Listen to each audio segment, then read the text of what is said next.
Good afternoon. Thank you for attending the third lecture in the series. And I will continue my discussion on Chinese art and dynastic time. So that's today's topic. When the first emperor founded the Qin dynasty in 221 BCE, he envisioned it as an everlasting regime.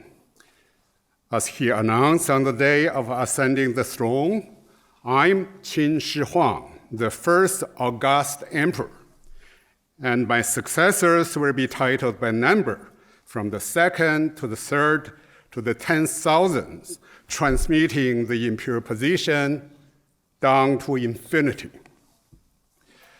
This particular dynastic vision acquired concrete forms in the 12 golden men and the necropolis of himself, both large at this very moment.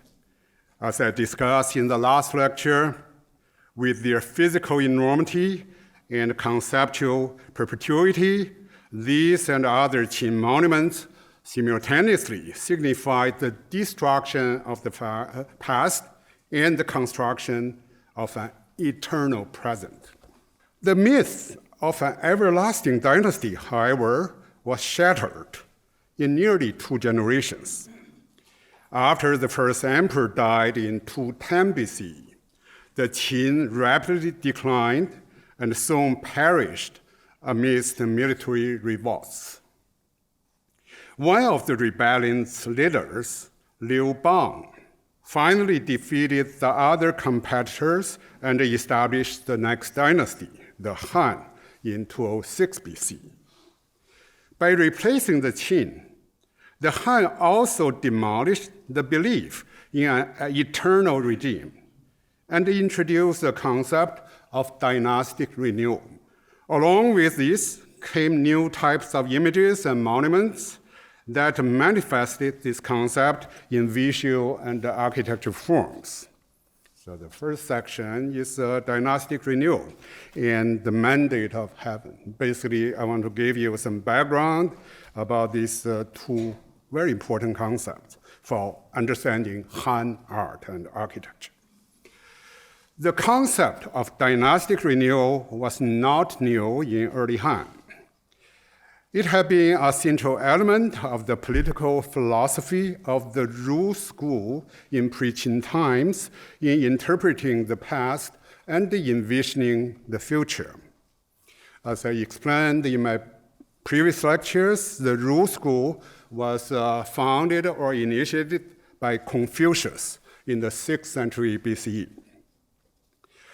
The first emperor of Qin rejected this school's advocacy of a harmonious society based on non-coercive means, going so far as to burying hundreds of the members of the school alive. You can see here at this corner, the Qin emperor really buried them and burned the books. Now, during the Han, when the Qin perished and the school returned to the central stage in Han politics, it incorporates the idea of a dynastic renewal into an all-embracing theoretical system of cosmology, history, political science, and ethics. The 2 pillars of this system are correlative cosmology and the mandate of heaven. Chinese term is Tianming. According to correlative cosmology, everything, heaven and earth, the ruler and its subject, man and woman, exist in dynamic relationships and constantly interact with each other. The theory of the mandate of heaven, on the other hand, justifies dynastic transfers. In this theory, which also originated in pre-Qin times, once a man receives heaven's mandate to establish a new dynasty, even if he is from a humble background, he will become the son of heaven and the sovereign of all on earth. Thereafter, he could give orders to his subjects, as could fathers to children, men to women, and so forth, until the entire social structure was completed. The first link in this structure between heaven and the rising dynastic power was the most crucial and yet the most difficult to prove.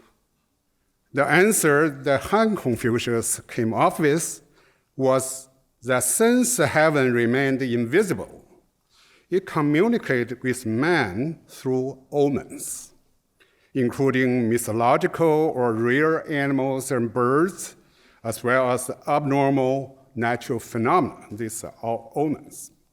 Dong Zhongshu, the most prominent Confucian theorist of the early Han, thus declared that when a king is about to rise to power, beautiful signs of good omen will first appear.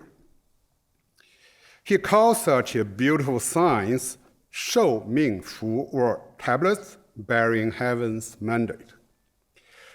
These statements not only defined the Han concept of auspicious omens, 祥瑞, but also provided rationale for creating visual forms that could validate this belief and facilitate related political propaganda.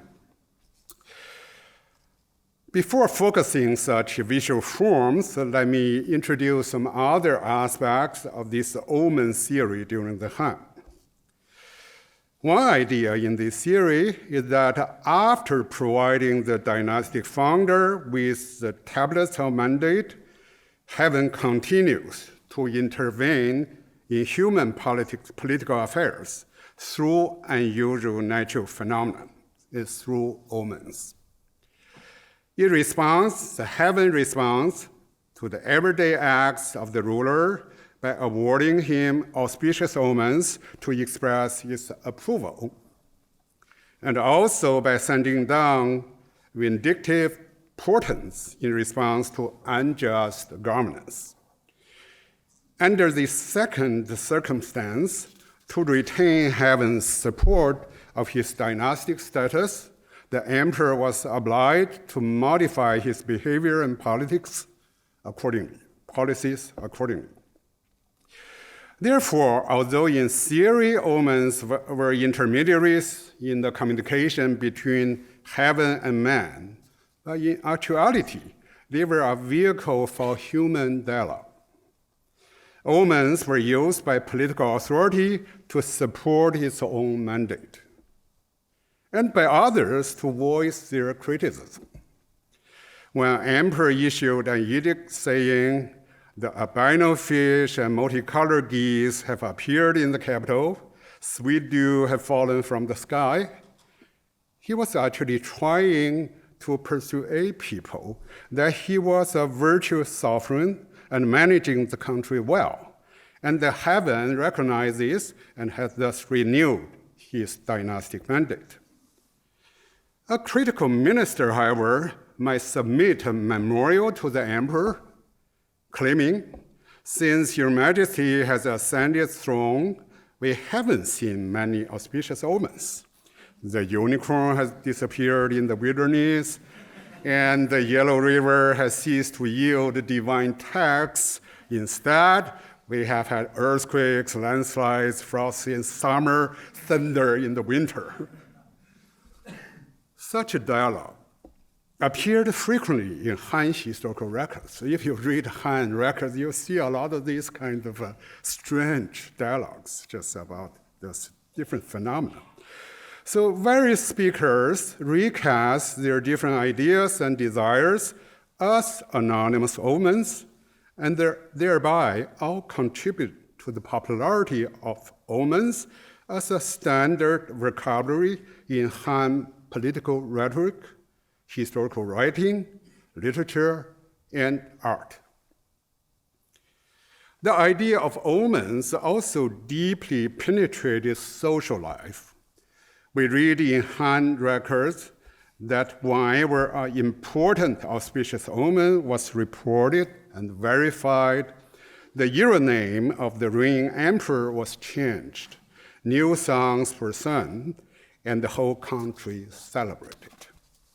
Not surprisingly, we see the proliferation of auspicious omen images in Han art. Just in this kind of milieu and the cultural atmosphere and the political propaganda, this images of auspicious omens just proliferated. Such images, in fact, became omnipresent at the time and appeared on chariots, bronze mirrors, incense burners, toilet boxes, wine goblets, liquor sets, and in architecture murals. Among these, the costly works produced by the court attest most of all to a new artistic ideal, radically different from the previous Qin dynasty. For example, this work, the bronze rhinoceros we see here, must have been a court product, not only because it was found in the capital, Chang'an, but also because of its extraordinary artistic quality and craftsmanship. Functionally, it is a wine container, as indicated by the hinged lid on its back and the narrow tubular spout at one side of the mouth. So functionally, it is a wine container, right? But for vessel, it is highly unusual in size, form, material, and the decorative style. In terms of size, it is over a half-meter long and weighs close to 30 pounds. Clearly not a wine jar on a dinner table. In terms of material, its heavy bronze body is further inlaid with gold and silver straps. In terms of form, this rhinoceros is arguably the most naturalistic zoomorphic image in the entirety of early Chinese art. There are different opinions about whether it represents an African rhinoceros or a Sumatra rhinoceros, since both have double horns, as shown on this work. You know, there is a single horn rhinoceros, but this one had double horns. So one possibility is representing African rhinoceros, but Sumatra rhinoceros also had double horns. Regardless which view is conclusive, the sculptor clearly created the image based on direct observation, not from image. It just have to be based on the real rhinoceros. And he was able to mimic the animal's anatomical features in a very, even surprisingly, sophisticated manner. The naturalistic molding, however, seems at odds with the dense cloud patterns on the surface, which swing around the animal's body with extraordinary vigor. The intaglio pattern of the clouds may have once inlaid with gold and silver, as our historian Jenny So has suggested. Fine gold threads on the wreath area still survive in many spots, outlining scalloped cloud patterns and delineating anatomical details as hair and eyelids. We can imagine that in its original state, the jarring contrast between the object's brilliant ornamentation and the intense naturalistic style would have captivated any viewer. But are these cloud patterns purely decorative, as the term ornamentation tends to suggest? The answer is definitely no. In fact, golden and silver-red clouds were in themselves a kind of auspicious omen. This idea resulted from the changing meaning of qi, which denoted energy, ether, or cloud in ancient China.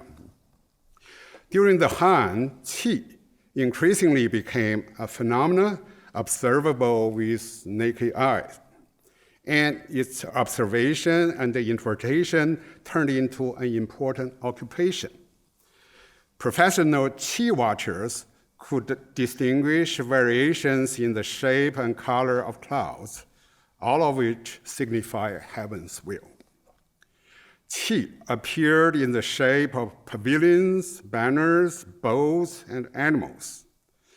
According to historian Sima Qian, who lived at that time, one particular auspicious manifestation of qi, called the qing clouds, looked not quite like smoke and not quite like clouds, but like fine intertwining strands. This is an apt description of the forms that we find on many cloud-patterned Han objects like this one. Furthermore, the appearance of auspicious omens were always accompanied by beautiful clouds. For example, it is recorded that when Emperor Wu, 2nd century BCE to 1st century BCE, when Emperor Wu captured an auspicious animal in the form of a red serpent, it was accompanied by a canopy of yellow clouds. So to the people of that time, the combination of auspicious animal image and the golden and silver cloud patterns would have been normal, logical, even expected.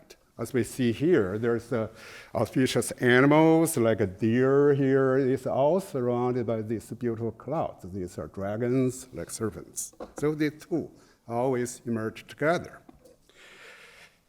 A passage in the history of the formal Han seals the interpretation proposed here. It records that in the 2nd year of the Yuan-shi reign of Emperor Ping, the kingdom of Huangzhi sent rhinoceros as a tribute. This was one of 700 plus omens reported within a 5-year period from 1 to 5 CE, which together constitute an intense political campaign to revive the wanting Western Han dynasty.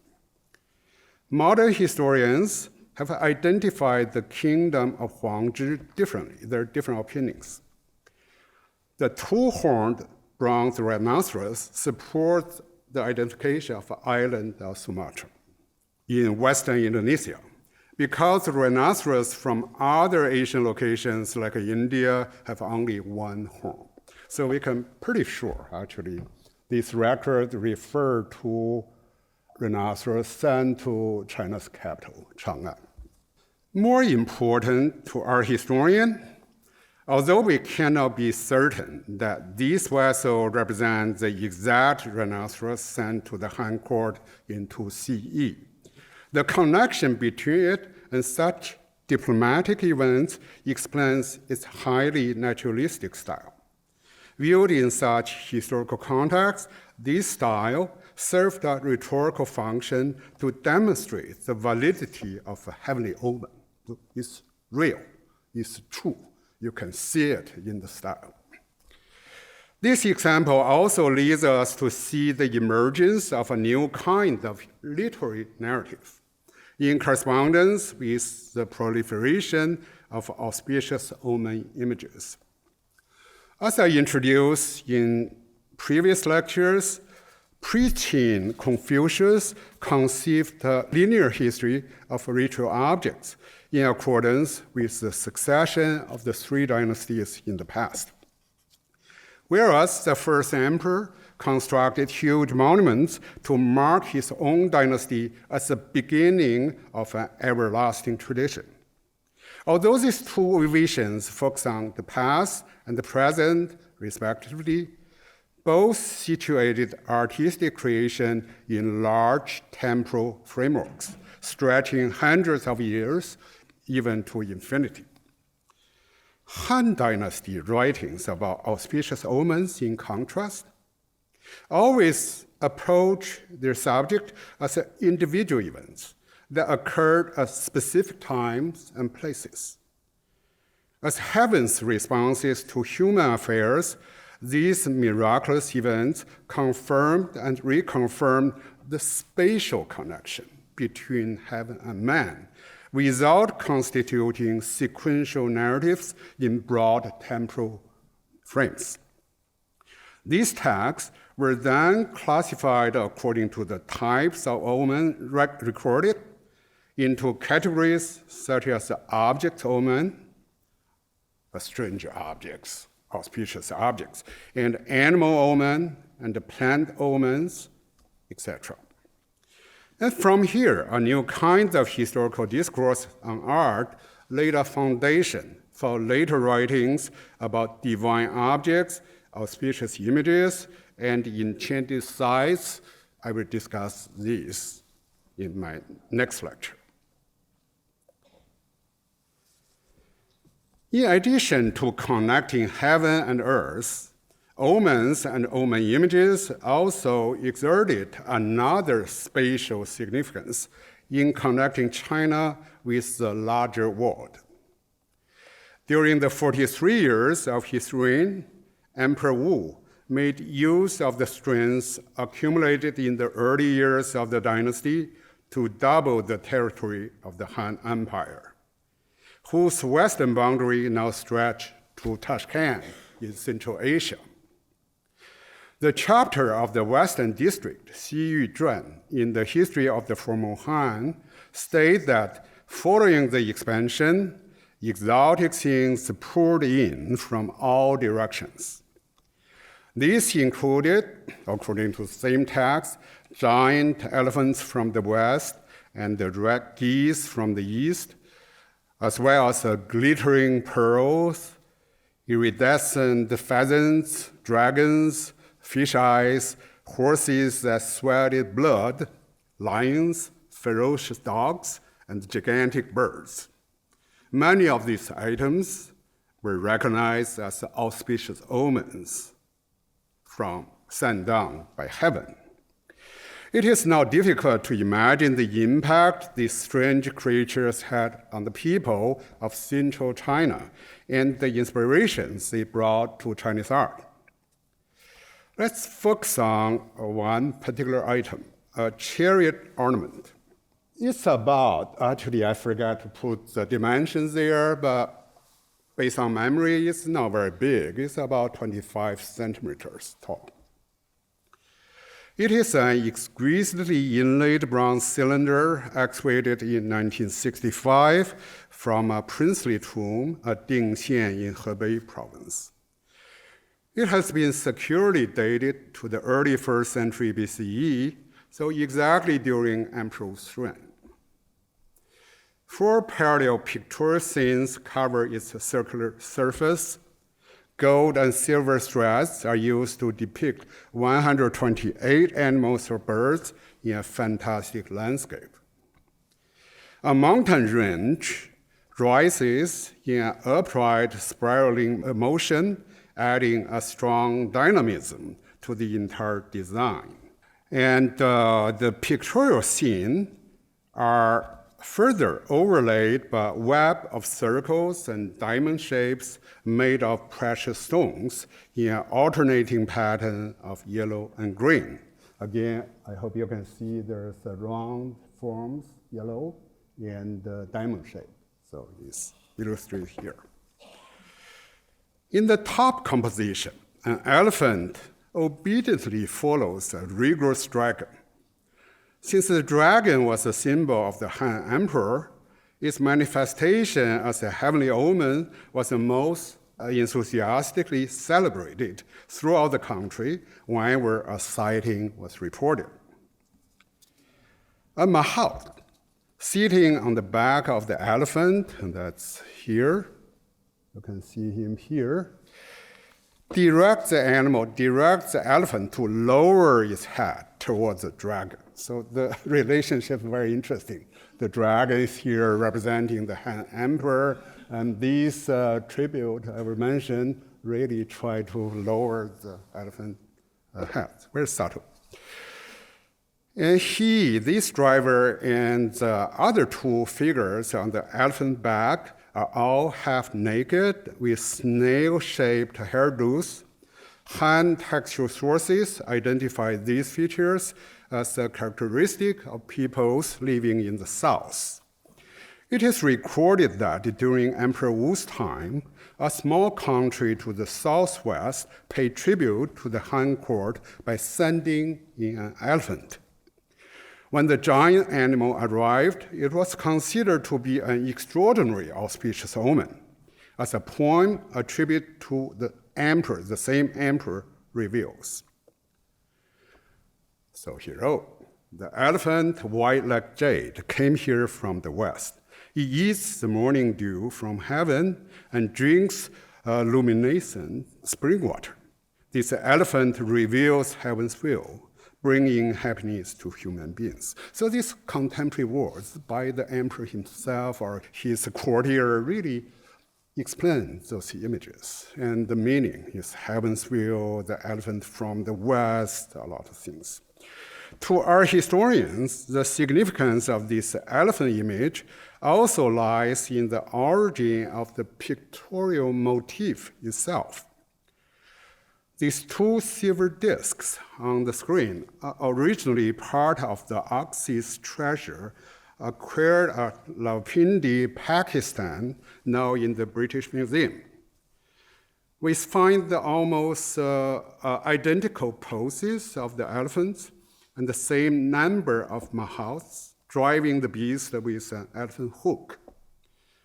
Although the silver plates are now later than the inlay cylinder, I feel they still suggest a non-Chinese reference for this image because of their very distinct iconography. Above the dragon flies a winged horse, another famous auspicious omen during the Han. Emperor Wu was said to have seen it twice, and each time he wrote a poem in praise of heaven's mandate. In the first poem, he wrote, "God Tai Yi has bestowed on me the horse of heaven, moist with a crimson sweat, foaming russet spittle, a will and spirit wondrous and strange, trampling the floating clouds, darkening it races aloft. And oh, this horse has leaped 10,000 li, and with that and with what can it be paired? The dragon is companion." So again, this object is a courtly product. I believe it really illustrates this. Like a dragon is a horse companion, they are actually put together in the picture. The phrase "moist with a crimson sweat" connects the flying horse to the so-called blood-sweating horse, 汗血马, of the kingdom of Dayuan or Fergana, and also to the war of the heavenly horses mobilized by Emperor Wu at the end of the 2nd century BCE. Referring to the Turkmen Aktaki horse, famous for its endurance and beauty, the blood-sweating horse inspired a new horse image in Han art, rendered either in a naturalistic style, as we see here, a golden horse, a jade horse. This one was found relatively recently in the capital. This amazing object. So this looks very naturalistic. I feel it's very similar to that picture, the photographs. You can compare this bronze horse, the gilded bronze horse, and that picture. But sometimes also rendered in more like imaginatively as a winged or flying beast. So eventually, this horse became a generic symbol of auspiciousness and immortality. But during Emperor Wu's time, these images were understood in a more specific sense as a symbol of heaven's mandate, as well as a bridge connecting the Han Empire with its neighbors. So both above and below, and also center and peripherally, the two directions, these images help connect. 3 similar bronze cylinders inlaid with auspicious omen images are known. The one we have discussed was excavated in the princely tomb in Hebei, as I just mentioned, the one in the middle. The other 2 have unknown provenances and are housed in the Miho Art Museum and the Tokyo University of Arts in Japan. They were originally made as a chariot fitting that joined the handle of a canopy to a carriage, as shown on one of the two miniature bronze chariots from the first emperor's tomb, which I discussed last time. Fixed in this position, the cylinder defines the exact center of a chariot. The principal pictorial motifs on each cylinder occupy different quarters of the circular surface, so inspiring people to view them from different angles, different sides. The multiple existence of this artifact might have been related to a practice called fa rui, I put it there, or invoking auspicious omens with man-made images. According to Sima Qian, Emperor Wu was advised by a necromancer that if he wanted to communicate with divine beings, he should have their images portrayed on objects of daily use. Otherwise, the divine beings would not appear. So following this advice, Emperor Wu built a Yun Qi Che, or cloud-breathing chariot, cloud-breath chariot for himself. So we have this record. He actually made a chariot to evoke these omens and spirits. This record reveals the origin of these exquisite chariot fittings and also helps explain the popularity of auspicious omen images in general. Far from ornaments for pure visual pleasure, these images were believed to have the power to evoke real auspicious omens. The idea resembles that of a sympathetic magic, or more specifically, the so-called law of resemblance, meaning magical actions that produce desired effects by imitating. Above this functional approach, images of auspicious omens serve a more general purpose to fashion a world of fantasy that blurs the boundary between fiction and reality. So, not just a single. When you imagine there are hundreds, thousands, even more, those strange animals put together, create some kind of imaginary world, big space. So among all efforts to forge this fictional world, the grandest one was the construction of the Shanglin Park by Emperor Wu. Inspired by the contemporary poet Sima Xiangru, the emperor determined to actualize the imaginary gardens described by this poet by building one right next to his capital Chang'an. Following Sima Xiangru's verses, the park was conceived as a microcosm encompassing all quarters of the universe. So here are some lines basically describing this overall view or impression of the park. So gazing about the expanse of the park, the abundance and variety of its creatures, one's eyes are dizzied and enraptured by the boundless horizons, the borderless vistas. The sun rises from the eastern ponds and sets among the slope of the west. In the south part of the park, where grasses grow in the dead of winter and the water leap unbound by ice. In the north, where in the midst of summer, the ground is cracked and blotched with ice, and one may walk the frozen streams and wade the rivulets. So it's a miniature universe, almost. As a miniature universe, the park was imagined to contain all the sorts of strange animals and plants. This is, in fact, a major characteristic and function of the literary genre that Sima Xiangru, the poet, invented, called 大赋, or great rhapsody. It's a kind of rhymed prose, very long, with long versified list of rare flora and fauna obsessive lavish verbosity, and hyperbolic extravagance and overflowing largesse. His description of Shanglin Park epitomized this genre, which became a high fashion in Emperor Wu's court.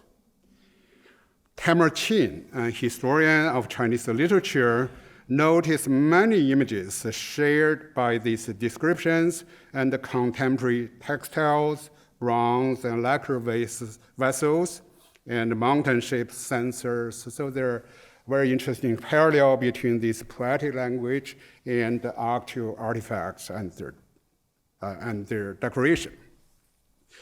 We can further this comparison between literature and art to include the called quantitative logic of lavish expenditure displayed by the proliferation of individual items, which characterize both Sima Xiangru's verbal display and the images of auspicious omens. Just quantity is a very important thing.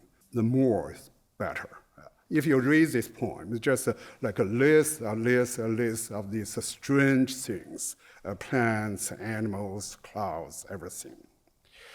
So this logic, this quantitative logic of lavish expenditure also underlies Emperor Wu's construction of Shanglin Park. It's not just literature, it's not just objects, but the entire park. Han documents are nearly silent about the park's architecture, but provide detailed accounts of its flora and fauna. According to these records, shortly after 138 BCE, officials all over the country were encouraged to present tributes of unusual plants, more than 3,000 kinds of flowers and trees, as well as some artificial ones, found their home in the park. Among the latter kinds, the artificial ones, was a huge coral tree presented by the Prince of South Yue. Planted inside one of the park's 10 ponds, its 462 branches emitted light at night. Exotic objects were also gained by confiscation and through military conquest and foreign tribute. In 121 BCE, for example, Emperor Wu put down a rebellion in present-day Vietnam. A tropical garden called the Palace of Cultivating Lychee Trees, Fuligong, was then built inside Shanglin Park to house the strange and rare plants gained from victory. A surviving inventory lists more than 1,000 plants of various kinds. Indeed, during those years, the most exciting events in the capital were the arrivals of foreign tributes of strange creatures and plants, many things. Following Emperor Wu's military expeditions to the far west and south, exotic animals and birds were sent to Shanglin Park in a steady stream. Historian Ban Gu later recounted that the park contained unicorns from India, heavenly steeds from Turkestan, rhinoceros from Thailand, and ostriches from Persia. He concluded, all the different species of animals and birds were sent to Shanglin Park from various places, some as far away as 30,000 li, from beyond the Kunlun Mountains and from the other side of the ocean. The most important royal activity in the park was the ritual of the annual Grand Hunt. Conducted in the environment of a fantasy world, this event would have allowed the emperor to ritually identify himself with the divine world of auspicious omens. Sima Xiangru, the poet, in his Rhapsody on the Park, goes to great lengths in describing the grandeur of the royal hunt, the extravagance of its ceremonies, the superb horsemanship, the various exotic beasts encountered during the hunt, and finally the countless courtesans who waited upon the noble participants after the hunt was over. The atmosphere and mood of the description accord perfectly with the hunting scene on this church fitting. In the last section of this talk, I will shift to a different direction to think about the changing notion of dynastic time during the Han and its artistic products from an alternative angle. The idea is that if beliefs in heaven's mandate and dynastic renewal provided the Han rulers with a powerful theological support, it also incited adversaries to move against the dynastic authority and its ideology, because no society is always peaceful. There are always different forces. So we have seen this basically a kind of political art, really, in the form of strange animals, birds. But what's the other side, right? So what were these counter movements, and what were their artistic expressions? This is, of course, a very large topic which demands much longer time to explore. Here, I will just discuss the arguably most important counter movement and related visual products. A definitive sign of this counter movement was a mass movement that began in 3 BCE. It is recorded in multiple chapters in the history of the former Han and must have attracted a lot of attention at the time. The most detailed passage is translated here. I have also put an image on top of it, next to it, which provides a visual counterpart to the textual account. Let's read it. Very interesting. In the first month of the 4th year of the Jianping era, 3 BCE, the people were running in a state of alarm, each holding a stalk of hemp, passing it along to one another, saying they were transporting the wand of the edict of the Queen Mother of the West, Xi Wangmu. So these carvings later, but I find many parallels. You can see they are holding these like a plant, probably, mentioned here, and there are other parallels. Large numbers of people amounting to the thousands met in this way on the roadside, some with disheveled hair or bare feet. So again, we see their hair, they're disheveled, these basically bare feet. Some of them broke down the barrier of gates by night. Some clambered over walls to make their way into houses. Some harnessed teams of horses to convey the tokens. They passed through 26 commanderies and principalities until they reached the capital Chang'an. That summer, the people came together, meeting in the capital and in the commanderies and principalities. In the village settlements, in the lands and paths across the fields, they held services and set up divination boards. And they sung and danced in worship of the Queen Mother of the West. They also passed around the written message saying, the mother tells people that those who wear this talisman will now die. Let those who do not believe her words look below the pivots on their gates, and there will be white hair as a verification. Strange. Maybe her hair, because Queen Mother, old woman. So for the first time in Chinese written history, we find crucial elements of an organized religion beyond ancestral worship, including symbols, mass ceremonies, miracles, charms, an organized church, and a principal icon worship, most important. As historians have identified, the cause of this mass movement was a series of calamities in the eastern part of the Han Empire, traceable to a terrible drought in 48 BC and later, several times.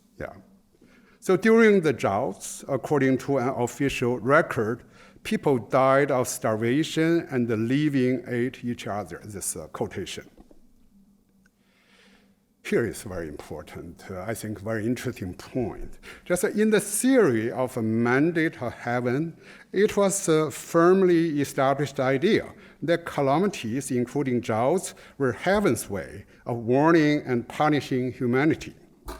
Confucian theorists interpret such a punishment as just, because these were caused by improper behavior of the court, of the emperor, thereby giving themselves leverage to influence politics. To the common people, however, these punishments were entirely unjust, because they had done nothing to cause heaven's retribution, yet suffer most from the calamities, like people eating each other. The mass religious movement in 3 BCE erupted from this dilemma. The people involved in this movement placed their hopes on the Queen Mother of the West as an alternative divine authority. In contrast to severe, exacting heaven, the Queen Mother of the West was kindly disposed towards humanity and granted her followers safety and comfort. Unlike heaven, which was invisible and expressed itself through omens and portents, this new deity was concrete, residing in a paradise of unearthly delights. What distinguished her most was her gender, as implied in her name, Queen Mother of the West, which contrasted adamantly with heaven, who was always perceived as a father figure delivering judgment from above.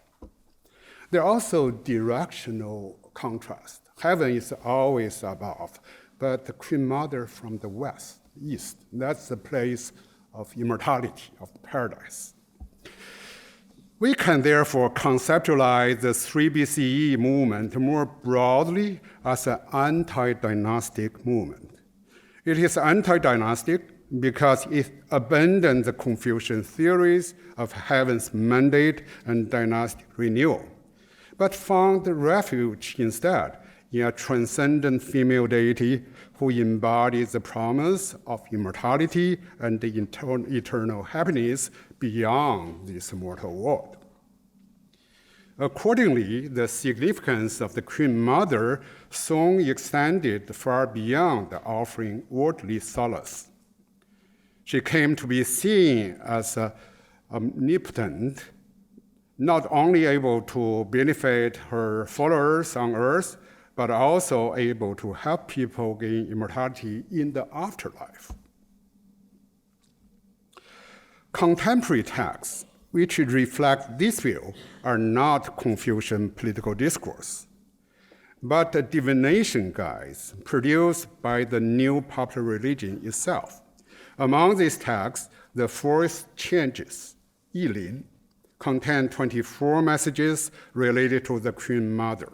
Some of them convey the importance of the goddess to worldly prosperity. Others harbor the desire to escape disaster and danger. One passage, for example, promised that the Queen Mother, I put it there, will grant you the joy of a son and permit you to live forever with happiness and riches. Another reads, like a cow, is darker. The second one is feeling that. Like a cow, you are pierced through the nose, tied to the tree, and had no way to escape from tiger who watches you. Only with the Queen Mother blessing will your troubles now become disastrous and will be free to return home. You can see these are commoners' wishes. Get a happy son and have wealth and free from imprisonment and hard labor, probably. It was exactly around this time that a type of image appeared to visualize this new concept of religious authority and temporality. Examples are many, so here are just a very few. So all portray the Queen Mother of the West. So this is a tomb mural. You see she's here with a giant rabbit. Rabbit is the symbol of immortality. and the moon, because there's a woman, so had this yin principle. And here she's residing on top of Immortal Mountain. She's here, accompanied by a female attendant. Here is a bronze mirror, so she's right here, and again, this rabbit. So these images appear exactly around this time, the very end of 1st century BCE, beginning of 1st century CE.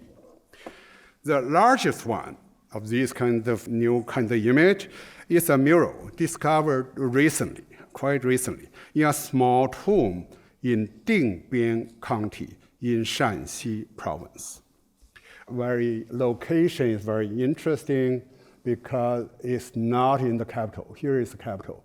Dingbian, actually, the place name is really pacifying the border. So it's a border town. So right there. So that's the image. The excavators have dated the tomb to the initial years of the 1st century CE, therefore not long after the Queen Mother Court of 3 BCE. Significantly, although the mural is very large and exuberant, the tomb itself is quite small, belonging to a couple whose likeness is preserved in the same burial chamber. Judging from the lack of any official insignia or fancy ornaments, they didn't belong to officialdom or the ruling class. The realistic style of the portrait forms a sharp contrast with a fantastic mural in the same burial chamber, which depicts the magical world of the Queen Mother of the West. The folk artists, clearly motivated to imagine this world through images, developed an exaggerated, whimsical style.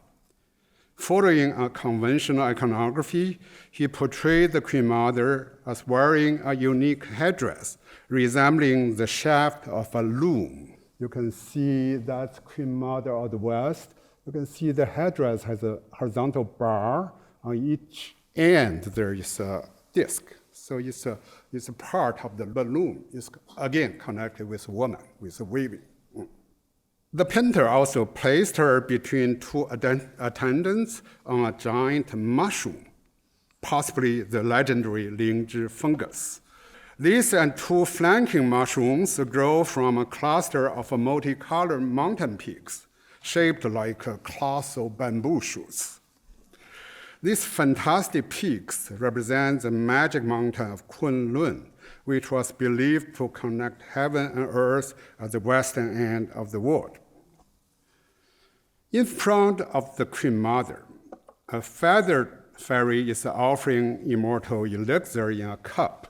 So I'm talking about this fairy is holding a cup, offering jade elixirs. Behind the fairy is a long row of celestial beings journeying towards the goddess in fantastic vehicles, pulled by different kinds of animals and fish and birds. You can see here, there's those kinds of row of these immortals. Actually, the mural is much larger, but the second half is damaged more severely. Actually, we can see several chariots here, and all these chariots were pulled by a flounder. You see a fish, and next one by a deer, and by a dragon, and by a snake. So a long line of these male immortals travel to pay homage to this goddess. Meanwhile, the Queen Mother herself is enjoying an enormous variety show staged in her honor. Right below her eyes, a dragon and a giant frog are dancing together in unison. I really love this scene. You see the frog. Really, dun, dun, dun. Quite amazing. You know, these are all new creation. We didn't have this kind of iconography before this movement. It's really these folk artists really just come out, all these amazing images. Then, following these two dancers, the dragon and the frog, the musical accompaniment is provided by a large orchestra consisting of lute-playing elephant. I hope you can see the nose a little bit, the trunk a little bit short, but I think it's still an elephant. Probably the painter never seen an elephant, I guess, a real one. And after the elephant, there's 3 horned leopards playing various kinds of flutes. They are here, these leopards, you see the spots. They are playing the vertical flutes, horizontal flutes, and the monkey striking bells. So down here you see a monkey, that's bells. There's actually music stone, we don't have the animal here. Actually, there are drums over here. So there's more this dance or something. So the picture is animated by these lively images and filled with sound. This is first time in Chinese art we see such an exuberant, actually exhilarating portrayal of an immortal world. Although fanciful beasts like a white elephant, dragons can be found among auspicious omens on court products, here in this mural, these beasts convey no oblique political message about heaven's will or dynastic fate. Instead, they celebrate the glory of the Queen Mother with refreshing directness. Here, what you see is what you get. The notion of dynastic time is abolished. The concept of eternity is no longer associated with the political ambition, but gains a personal significance to mean boundless happiness in the posthumous universe of this deceased couple. This new image of an eternal paradise was then absorbed into the general field of Han pictorial art, becoming a central component of this art for the next 2 centuries. So from this point on, this kind of Queen Mother and the paradise became pretty standard in Han art for the 1st and 2nd century CE. As for the Queen Mother herself, she gradually acquired a more iconic form over the same period, basically from 1st to 2nd, 3rd centuries. And in this process, she merged with another transcendent deity from the West. I wonder if you can guess which one, the Buddha. So the introduction of Buddhism and Buddhist art initiate a new cycle of negotiation with the concept of dynastic time. And this will be the topic of my next lecture. Thank you very much.